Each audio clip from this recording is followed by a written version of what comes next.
I'm Vin. I'm Sori. And this is Thrice. Now, I'm still not particularly... Just explain to... What are we doing? We're doing 2 songs. Yes. The Flame Deluge and Kings Upon the Maine. Yep. And then tomorrow, there's going to be another 2 by this band. It's kind or of it like might be later today. I don't know. Later today. It's like a quartet type of thing on the jiggy. Okay. All right. Yep. So if you're like, hey, how do I get my song reacted to? There's a couple ways to do that. One is to go into our live streams and to request it there or on any of our socials.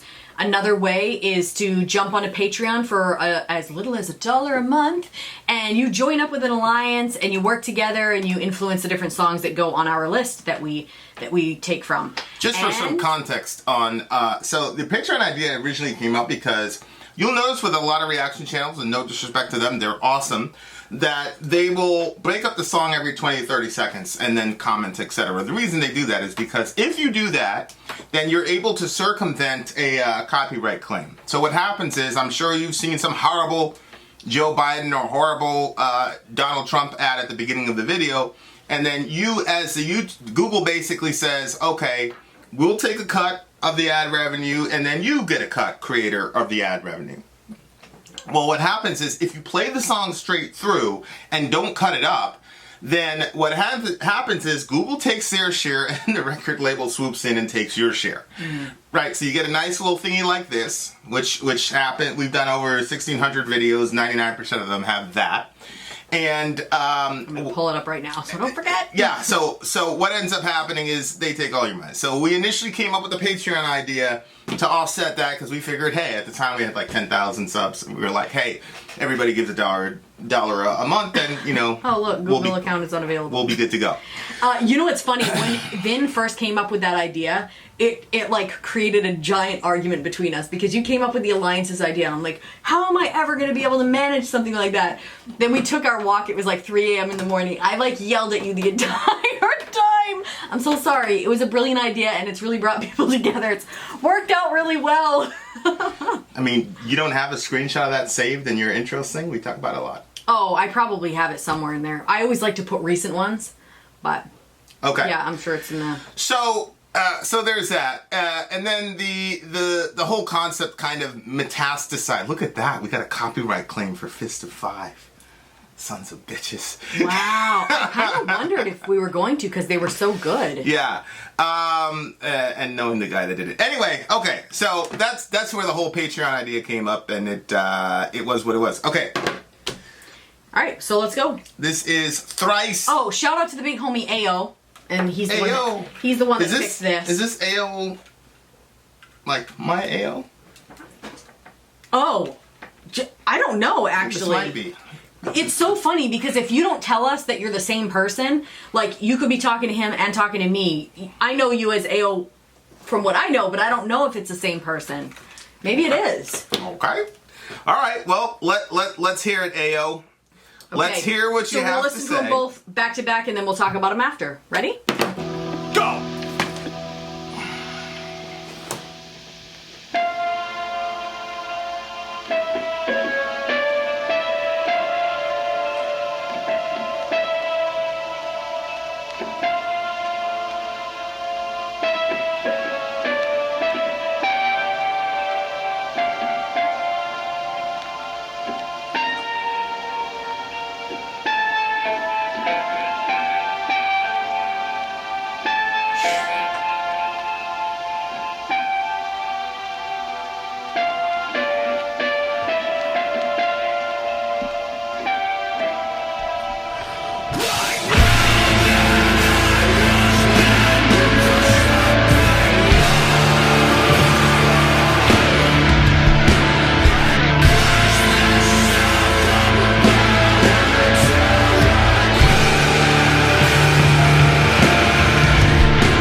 Jeez. Okay, ready? We're gonna go into the second song.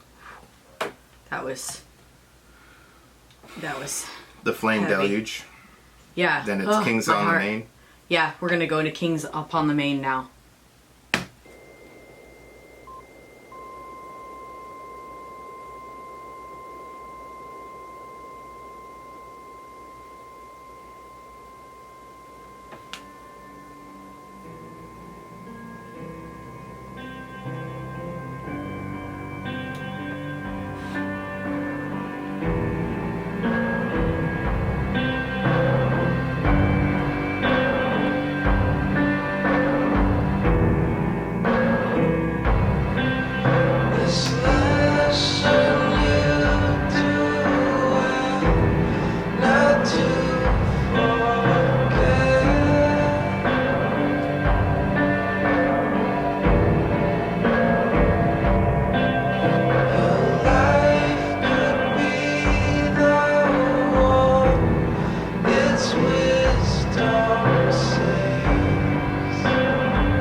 Jeez, Whoa.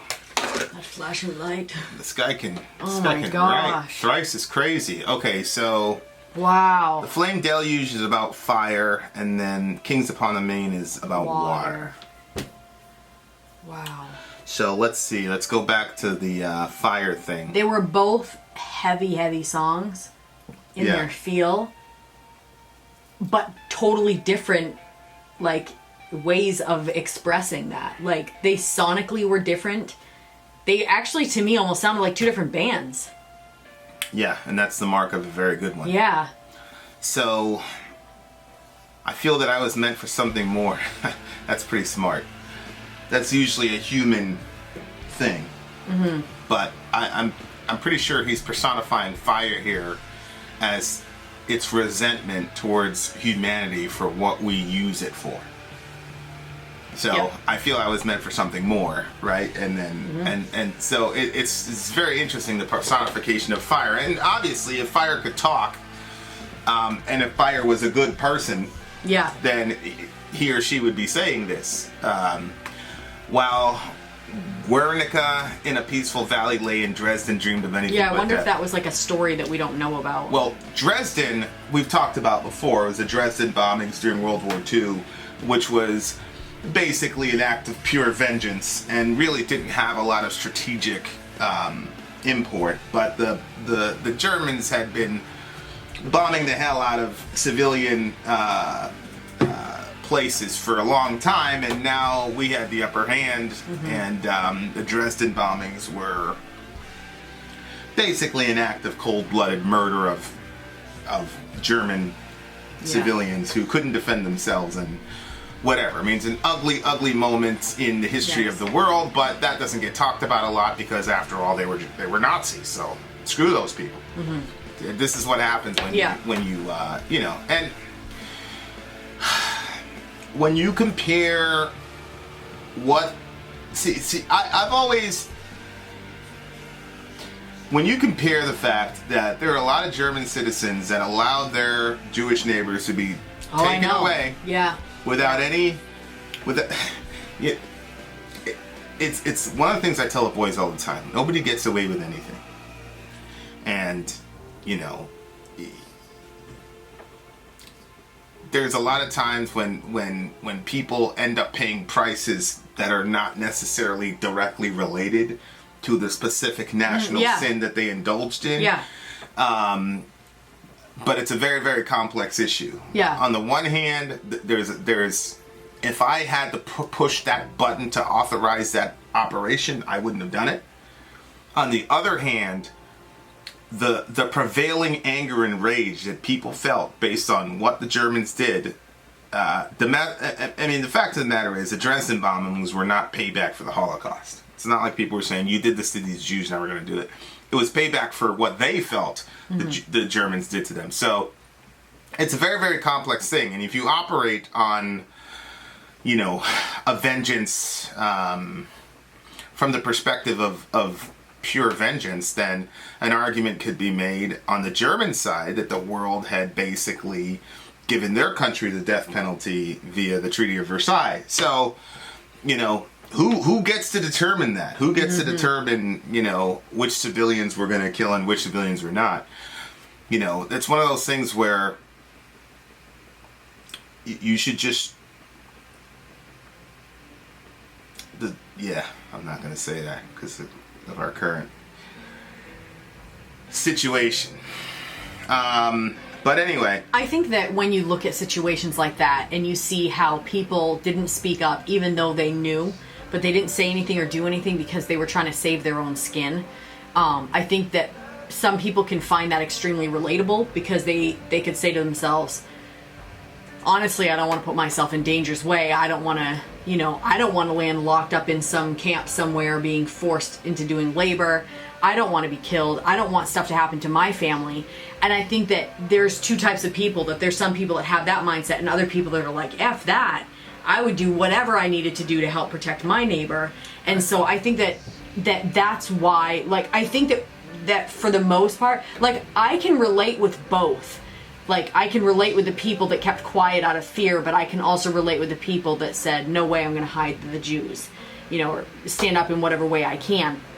But at the same time, I think that all of us, we may not be able to relate with sacrifice, but we recognize the beauty of sacrifice. Right. And when you see someone who says, I don't care what's going to happen to me, like, my life is not more valuable than my neighbor's, and I will do what I can to save my neighbor, I think that, we all see the beauty, even though we may not feel like we're there. But again, I think some people, they look at themselves better than they really are, and they're like, they like judge those people for doing it.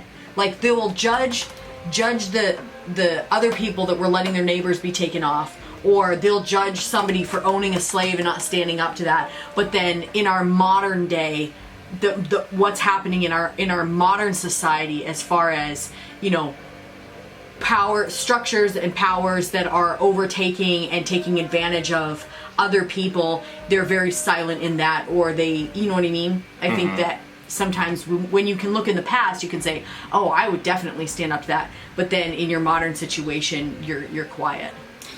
Yeah. And, there's, we dropped the nuclear bomb, and I'm assuming when it talks about the smallest thread holds back the second flood, and then it says, who will stand to greet the blinding light? That's sort of, the whole doomsday clock, nuclear destruction thing. And I remember taking this course, and they were talking about,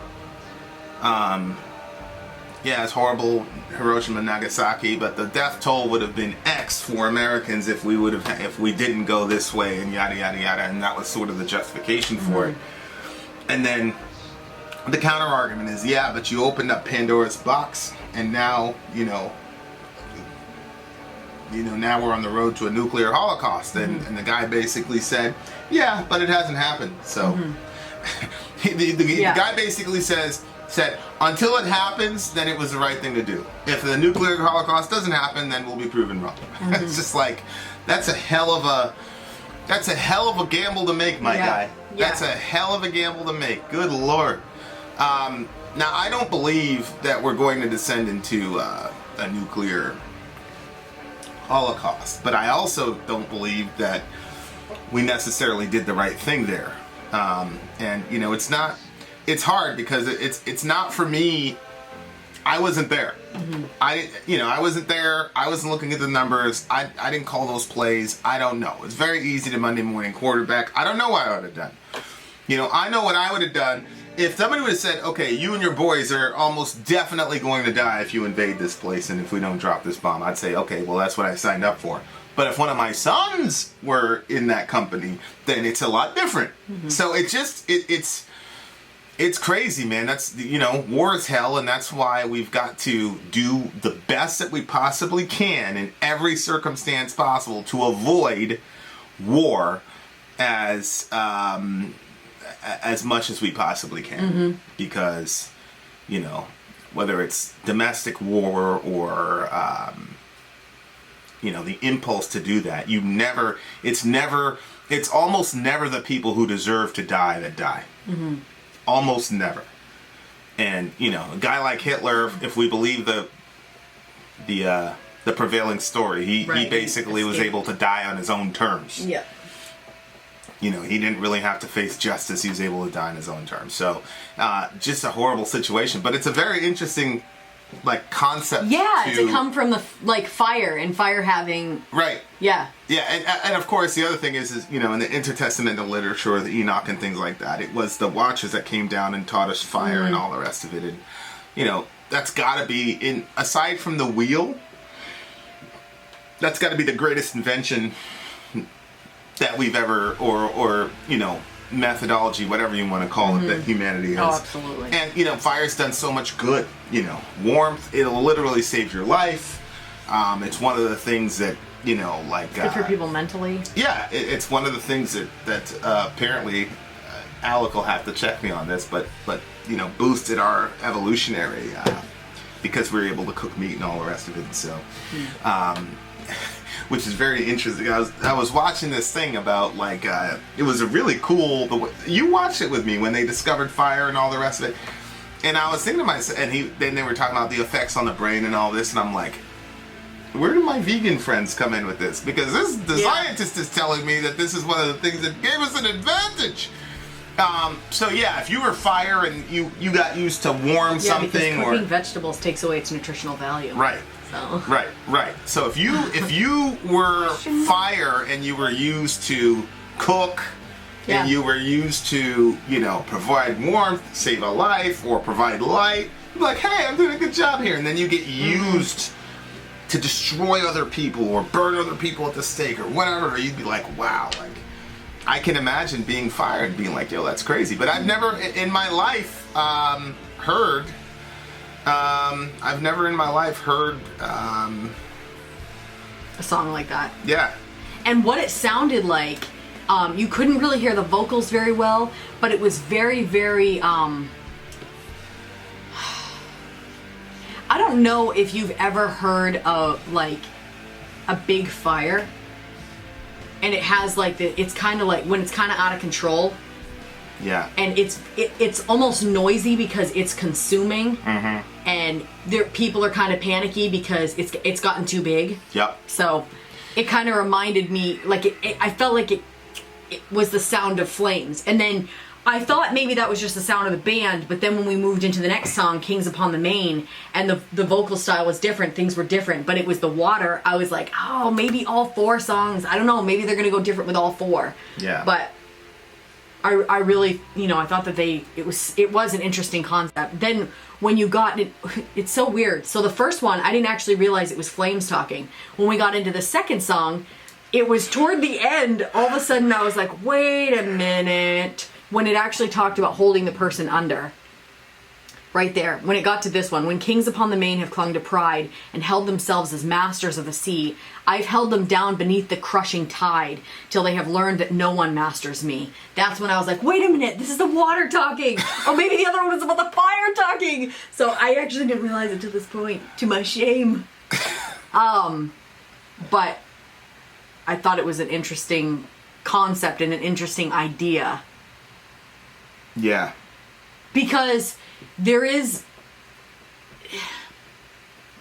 a certain amount of pride that sometimes I've always had a healthy fear of the water. I've never felt like I mastered it, but you know what I mean? We didn't have boats or anything like that, so.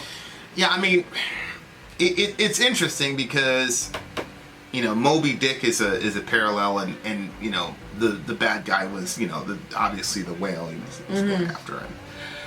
And at some level, there's been a lot written about it, but at some level, you've got the original, what theologians call the dominion mandate, be fruitful, multiply, fill the earth, and subdue it, is that mankind is supposed to subdue and dominate the earth. Mm-hmm.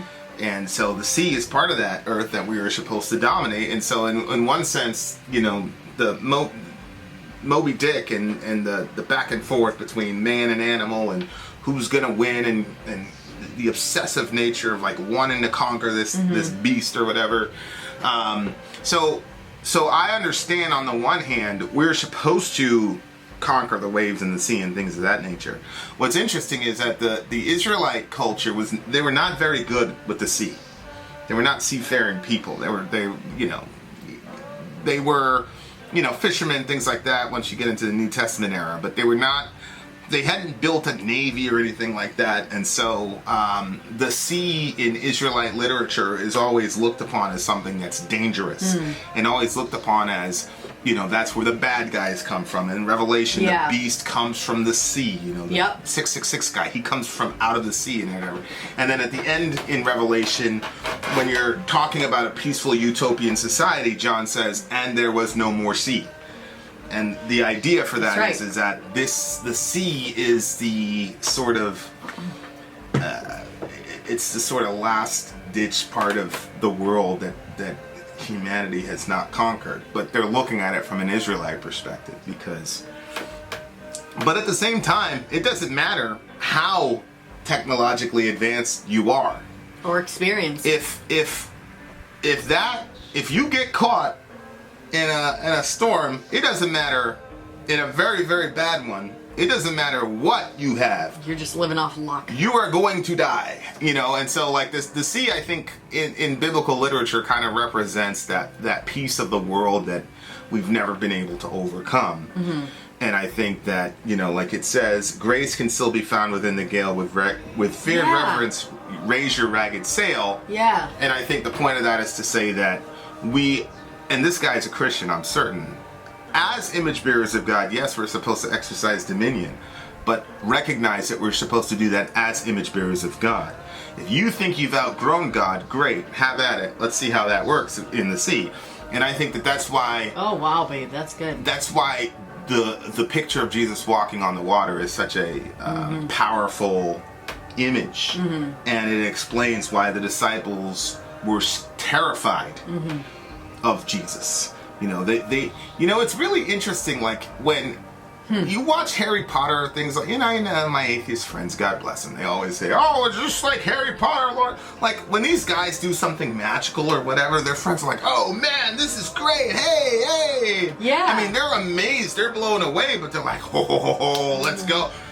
These guys, when Jesus would do stuff, they were not like that. They were scared to death of him. Mm-hmm. And that is a very, very human, real response. I don't believe... Yeah, that's interesting. I don't believe that if people saw like a Superman type character, a guy that could fly and the laws of physics just for whatever reason don't apply to him, I don't believe the vast majority of us would be like, hey! Yay! I think people would be like, whoa, wait a second here. Mm-hmm. It would kind of be in the alien category or the UFO category. Like, I think that's one of the things that's fascinating about the whole UFO phenomenon, aliens or whatever. Like, people have a real kind of deep-seated fear of these beings. They're things that we can't understand or control. Right. Fear of the unknown. Yeah. Right. And so, it was interesting because, when they were on the sea, the disciples were on the sea, they were scared of the sea. Mm-hmm. But then when they saw Jesus, they were scared of him more than they were scared of the sea.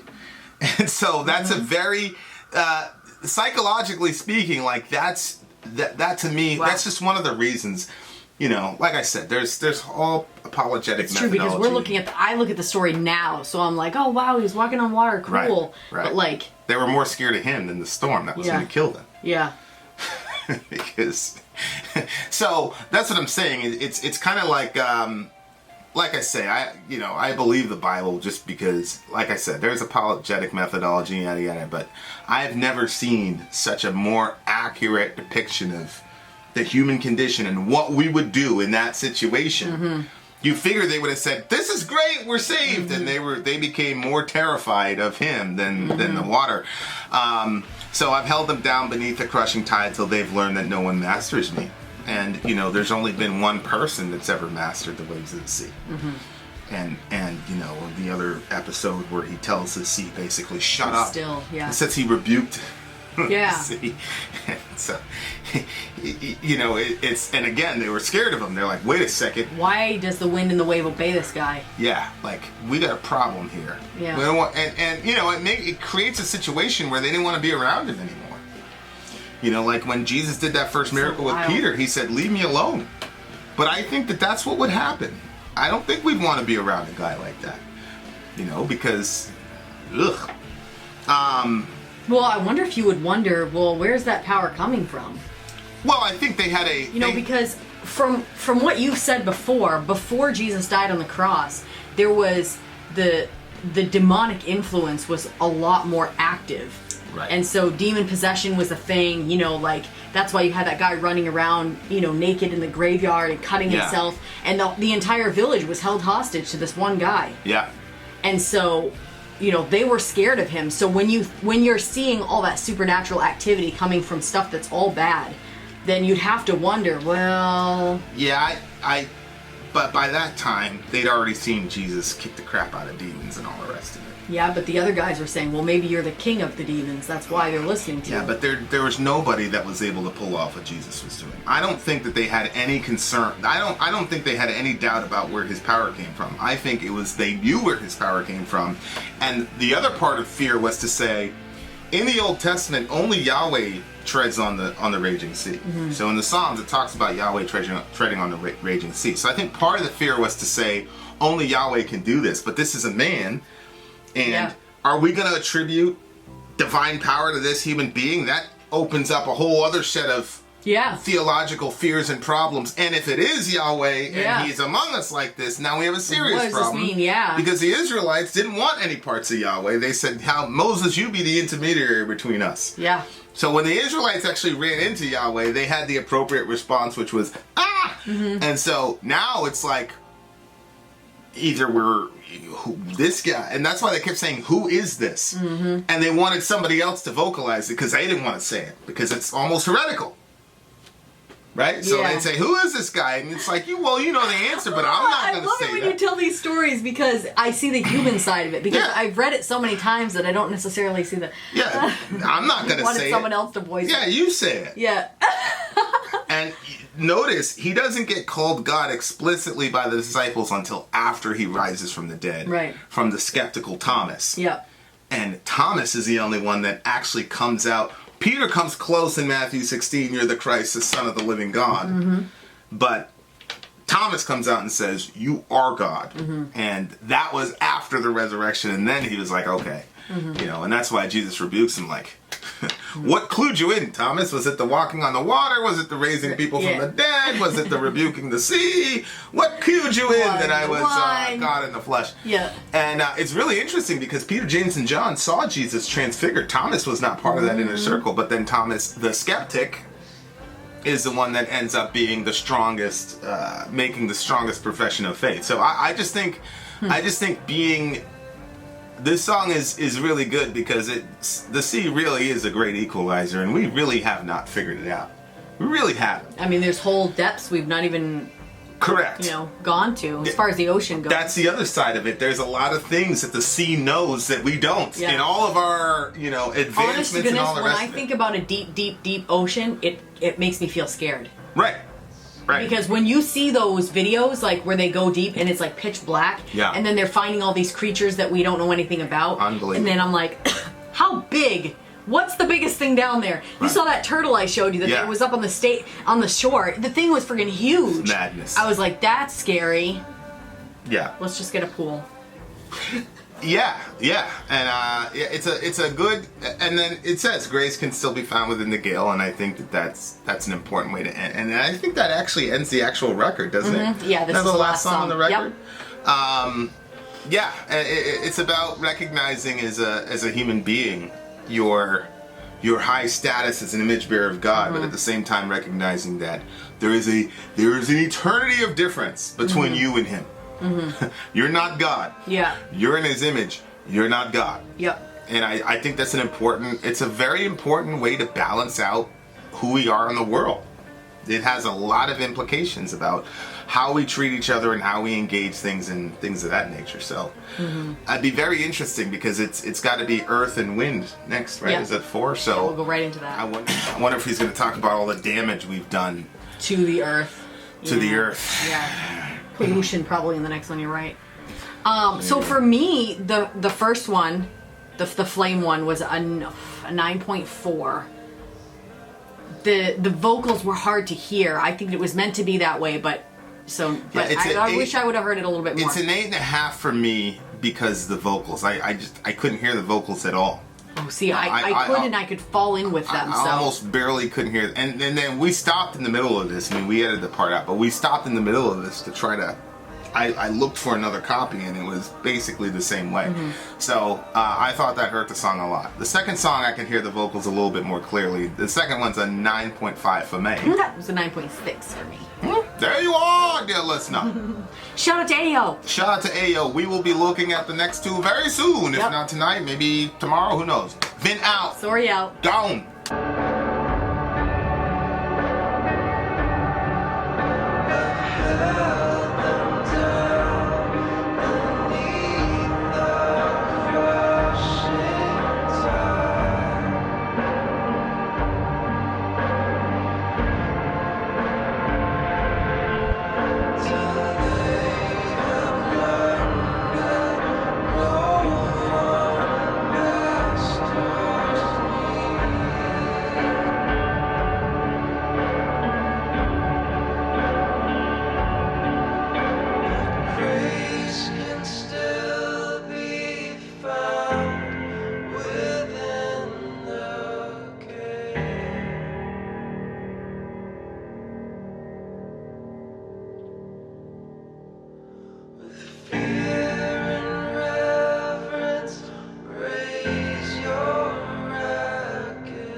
Bye.